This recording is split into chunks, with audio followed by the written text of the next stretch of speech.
Well, okay, kiddies, welcome back to the Little Dog channel.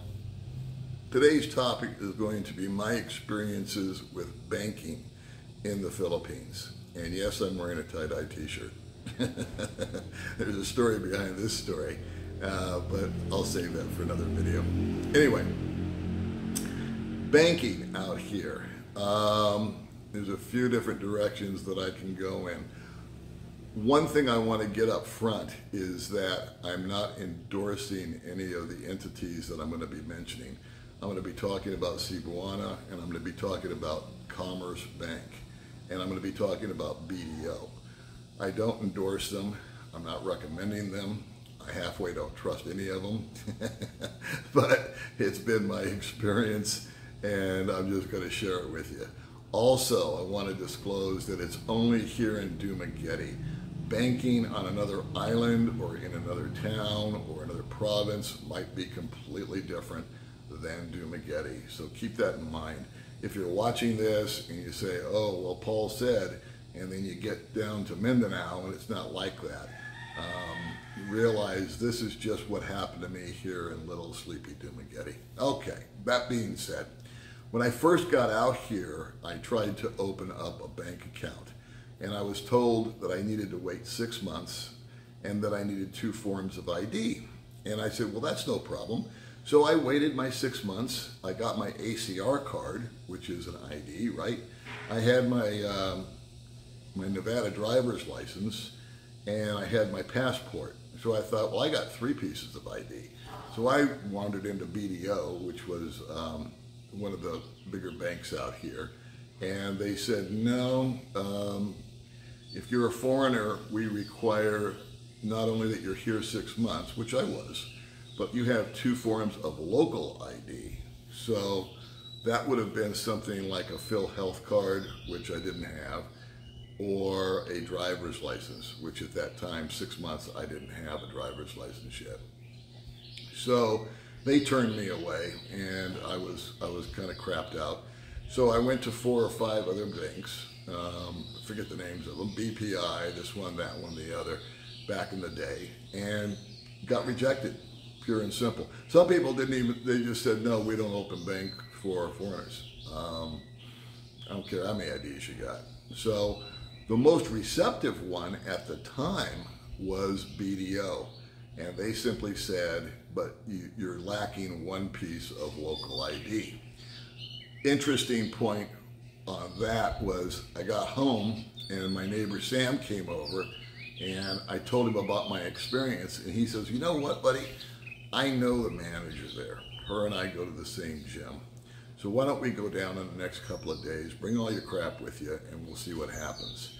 And lo and behold, he talked to her and she pressed the magic button, I guess, and I got to open up my BDO savings account with a debit card, and I was very happy. I was very happy up to a point. I think about 6 months of having that account. What I had done was I had transferred over my money in dollars, and I put it into BDO. I had a dollar account, and would make a deposit, and I would do the transfer at BDO. I would deposit the money at BDO, and then immediately after I made the deposit, I would walk outside to the ATM and take out $100 or $200 or whatever I needed for, you know, the immediate future. And that worked wonderfully for about 6 months. One day I walked into BDO, I transferred over my money, I deposited my money, I walked outside, and the ATM told me insufficient funds. And so I waited 5 minutes, I tried it again, it didn't work. I went inside and they told me, well, we put a 30-day hold on all deposits in dollars. And I said, but it's cash, and we've been getting along fine here for 6 months. What happened? And they said, well, we sent out a notice, you know, on the internet. And I said, yeah, but I'm not signed up for your mobile banking. You know, I didn't see any point in doing that. And they said, oh, well, we're sorry. Just come back in 30 days and we'll give you some money. And I said, well, I don't have 30 days. My rent's due. I won't belabor this point, but after talking to 2 or 3 people, we both agreed that we should just part company, and I would close my account and they would give me back my money. And so that's how that went. And so I took the cash and I simply went somewhere else and exchanged it. And that's how I've been operating up until now. I didn't like the idea of having cash in the house, but I did acquire a safe and that kind of stuff. So I didn't feel so paranoid about having cash laying around the place. And it's not a big enough amount to get excited about anyway. So that being said, there came a time where, and well, let me back up a little bit. And every year since I've been here, I would leave the country and come back in. And one year I went to Vietnam, one year I went to Indonesia, and these were all little holidays from my permanent holiday. And my next trip that I planned was to go to America, because all of my credit cards and my debit card were expiring. And I needed to, and the dealio is they will not mail you a new debit card or credit card. At least they wouldn't mail me a new debit card or a credit card here in the Philippines. It had to be sent to America. They would not send it out of country. Hence the reason that I wish I had set up a mail forwarding service prior to coming out here. Had I have done that, they would have sent the debit card, the credit card to the mail forwarding service. I think it's like 25 bucks a month to have one of those. And then I could instruct the mail forwarding service to simply do just that, forward me that mail. And I would receive my new credit cards and my new debit cards. Well, it's got to the point to where my ATM card, or my debit card rather, with my bank had expired. And so I called them, and they actually said they would send it to the Philippines. And so I waited around for a couple of months and it didn't show up. So I called them back and they said, no, we sent it to Las Vegas, which is my old address with my ex-wife, who still lives in that house. So I managed to catch her on a good day, thank God. And sweetheart that she is, she went down and she mailed me my debit card. And that was a couple of months ago. And I just got it like 4 days ago. I had to go to the post office here and pick it up. They do not deliver mail. That's a whole other video. Anyway, so now I'm in possession of a working debit card. The last credit card that I have in my wallet, I came here with 3. 2 are expired, and one of them's getting ready to. It's getting ready to expire in September, and it is now June. And I'm trying to do a little forward thinking here. And because of COVID, I can't get out of here. I don't know when I can leave. I don't know when I can get back. And so my little brainstorm was, you know, come September, I'm not going to be able to put any charges against this credit card any longer. If I want to buy a plane ticket or something from Amazon, my only option is to use my debit card. For some reason, I got this thing where I do not like to link my bank in America to any of these other entities like Amazon and using it to book hotels and all this, that, and the other. Credit cards are a lot safer in my mind because you've got recourse there. With the debit card, the money's out and it's a whole new process. With a credit card, there are different protections put in place. You can reverse things a lot quicker if something goes wrong. So anyway, I won't belabor all that. It became apparent to me that my credit card will probably, my last credit card will probably expire prior to me being able to get back home. And again, they will not mail me one. I called them. They said they won't do it. And anyway, so I had a little thought. I said, you know what? I'll open up a bank account out here, even though I had that experience with BDO. and I'll deposit some money, and that'll give me a debit card. And then I can use the debit card like a credit card, but it won't be the one connected to my bank in America. You digging me?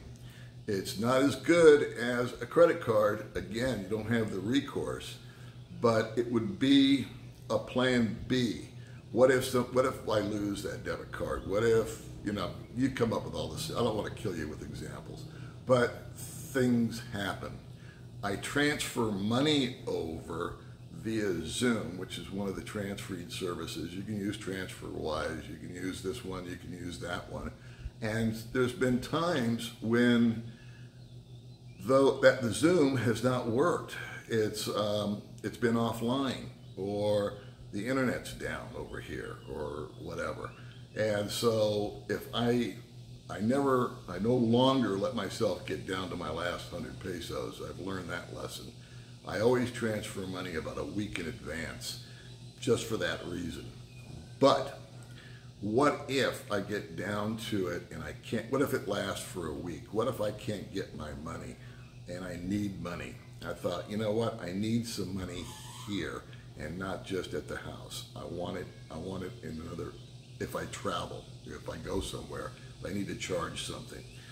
So what I did was, May's sister works for an entity called Cebuana, and she just informed me, in fact it's on a video we did together, that Cebuana now has a little savings account plan with a debit card. And so I went down and got one, and she gave me the card right on the spot. We punched in all the PIN numbers. I put 5,000 pesos in it. And the good news about Cebuana, again, I'm not endorsing them, but for me, there's a Cebuana on every corner. Sometimes there's 2 or 3. They're like 7-Elevens in America. They're everywhere. And so I figured, you know what, if I was ever downtown and I ran a little short on money, I could just go to Cebuana and pull out a couple thousand pesos and I'm good. But a bank account, but they do not do, as far as I know, I have to verify this, international transfers. And I wouldn't want to do it that way anyway. I would rather deal with a bank. Cebuana is more of a pawn shop, money changer type of setup. So, I'm a little leery of all that. So I had been hearing about Commerce Bank from other foreigners. And I went into Commerce Bank with May a 3 days ago and asked them, what do you need for me as a foreigner to open an account? And a very refreshing statement came out of the woman's mouth. She said, just your passport and your ACR card. And I thought, wow, that's what I was hoping for 3.5 years ago. And I said, can I put my girlfriend on the account and we have a joint account? She said, absolutely. I said, wow, what those guys told me was true. They told me that Commerce Bank was the most foreigner-friendly bank that they had ever dealt with. And so far, they were spot on. So, that's exactly what I did. I opened up a joint account with Baby May. I put 20,000 pesos. This is all money out of my monthly budget, so I still have access to it. But now I feel a lot more solid in that I can, if I'm downtown and I run out of a couple thousand pesos, I can grab it if I need it at Cebuana. It's 24/7. We're going to get our ATM cards in 2 weeks from Commerce Bank, and there's only one branch here though. They're not all over the place, this Commerce Bank. And that's okay. It's about a 20-25 minute drive from here. So if we were in a real pickle, we could go down there. The reason I wanted to have a joint account with May is twofold. Number one, if, let's just say I get into an accident, I have a heart attack, I have a medical condition, and I've got to get into the hospital, she can simply whip out that debit card. Doesn't even have to go down to the bank, and they will check me in and start to work on me to the best of their ability, which is not the best ability. Anyway, So that's how it works out here. If you're sick, you go to a hospital and you have a condition, they're not going to attend you or give you a room until you give them some money, either a deposit or some form of money. And so I've heard anywhere from 5,000 to 20,000 pesos. And I thought, you know what, good old May will have that ATM card. She can hand it to them and it'll stay away from her account. It'll be my money, but she'll have access to it. We can also put the plane tickets that we want on there. I know it's not a credit card, but it's still another avenue in case one doesn't work. We have another place to go. And thirdly is May and I, once this COVID crap is over with, we plan to travel. And one of the issues with traveling with a Filipina is offloading. So offloading means that you might have a round trip ticket from here to Thailand, one for me, one for baby May. And as we get up there, they won't allow May to board the plane. They're afraid that she's going there and not coming back, that she's going there to work, or she's going there to go to school, or she's going there for whatever. And they frown upon that completely. So I've also heard from other foreigners that I trust that have taken their girlfriends or wives out of the country, that the more May can prove she has ties to the community is a big solid for her. And also, if she's with me, that's a good thing. I can sort of like be like a guarantor or a co-signer, saying that I'll be responsible for her coming back. Part of that is to prove that her and I are actually together. So May has a bank account, but it's in her name only. She's got 2 years, and I've got 2 years worth of photos of us together on the phone, which I hear is a very common way of immigration proving that you two actually do know each other. But I thought it would be a real solid if we had a joint checking account, a savings account together. And so that's that. I cannot speak for any other banks. I am going to put, I think I already mentioned it, but I'm going to put a clip, I'm going to put a link to opening up a bank account for baby May in this. This will be the first time I link another video to a video, because they're related, and it's one of my favorite videos because I just find it to be really funny. All right, so I hope this video finds you guys well, and I thank you for watching, and I will be talking to you guys in our next video. All right? Everybody be nice to one another. Bye.